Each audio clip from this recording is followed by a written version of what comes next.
दोस्तों, क्या आप जानते हैं शिवलिंग को गुप्तांग की संज्ञा कैसे दी गई? शायद नहीं। आज से पहले आपको इस बारे में बिल्कुल भी जानकारी नहीं होगी, पर आपके मन में ये सवाल अवश्य ही आया होगा। दोस्तों, सनातन धर्म में ऐसे ना जाने कितने रहस्य हैं जिनसे पर्दा हटना अभी भी बाकी है।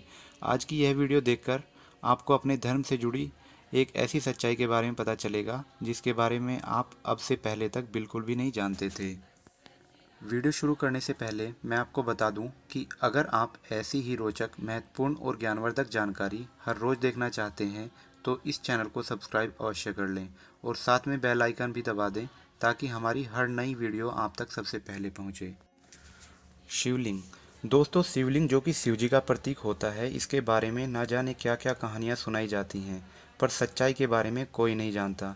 अब तो सनातन संस्कृति के लोग खुद ही शिवलिंग को शिव भगवान का गुप्तांग समझने लगे हैं और दूसरों को भी ये गलत जानकारी देते रहते हैं, परंतु सही तथ्यों का जानना बहुत ज़रूरी है।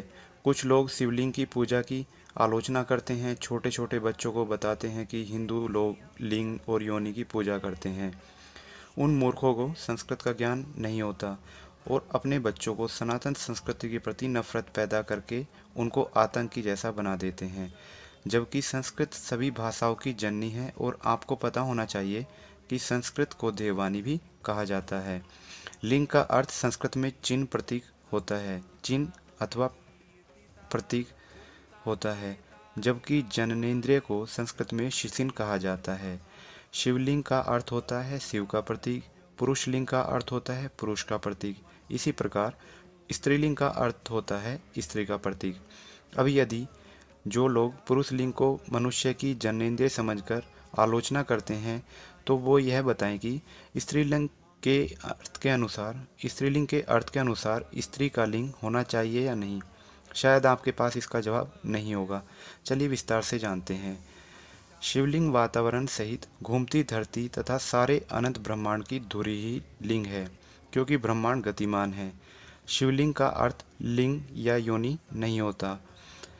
दरअसल यह गलतफहमी भाषा के रूपांतरण और मलेच्छो यवनों के द्वारा हमारे पुरातन धर्म ग्रंथों को नष्ट कर दिए जाने पर तथा बाद में मुगलों और षड्यंत्रकारी अंग्रेजों के द्वारा इसकी व्याख्या से उत्पन्न हुआ है, क्योंकि ये षड्यंत्रकारी नहीं चाहते थे कि सनातन धर्म सही दिशा की ओर बढ़े और कहीं हद तक ये लोग गलत जानकारी फैलाने में सफल भी हुए थे। तभी तो यह जानकारी आपको आज मिल रही है। जैसा कि हम सभी जानते हैं कि एक ही शब्द के विभिन्न भाषाओं में अलग अलग अर्थ निकलते हैं। उदाहरण के लिए यदि हम हिंदी के एक शब्द सूत्र को ही ले लें तो इस सूत्र का मतलब डोरी, धागा, गणितीय सूत्र, कोई भी भाष्य अथवा लेखन भी हो सकता है, जैसे कि नासदीय सूत्र, ब्रह्म सूत्र इत्यादि। उसी प्रकार अर्थ शब्द का भावार्थ संपत्ति भी हो सकता है और मतलब आशय, अभिप्राय, मीनिंग भी कहते हैं इसको।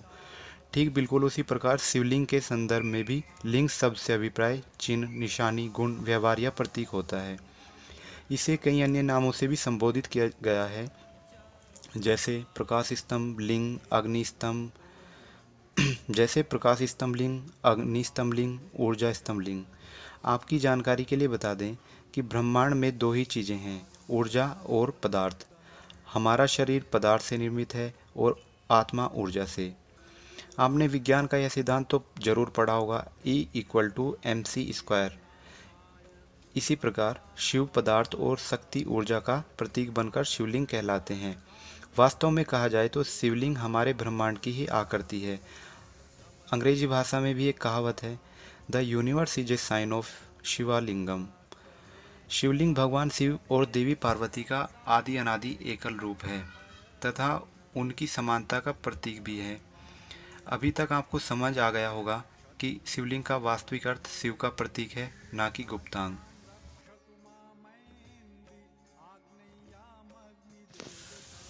अब बात करते हैं योनि शब्द पर।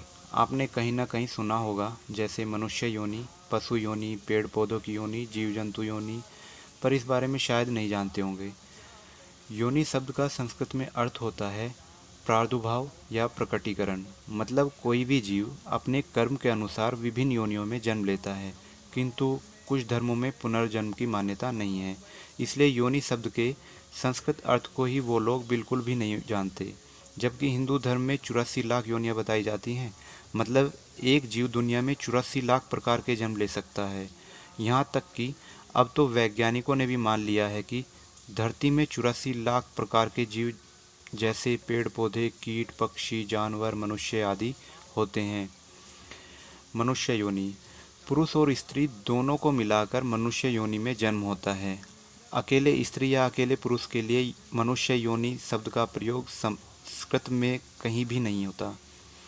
तो आज की वीडियो में आप शायद अच्छी तरह से समझ गए होंगे कि शिवलिंग का वास्तविक अर्थ गुप्तांग नहीं होता।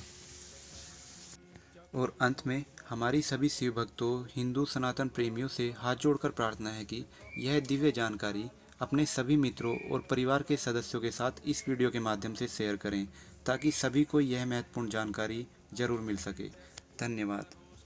तो दोस्तों, इस वीडियो का कौन सा पार्ट आपको सबसे ज़्यादा अच्छा लगा, हमें कमेंट करके अवश्य बताएं। साथ ही ऐसी रोचक जानकारी हर रोज़ देखने के लिए इस चैनल को सब्सक्राइब जरूर कर लें। और हाँ, साथ में बेल आइकन दबाना बिल्कुल भी मत भूलना। तो लाइक, शेयर, सब्सक्राइब करते रहिए। मिलते हैं अगली वीडियो में। जय हिंद, जय भारत।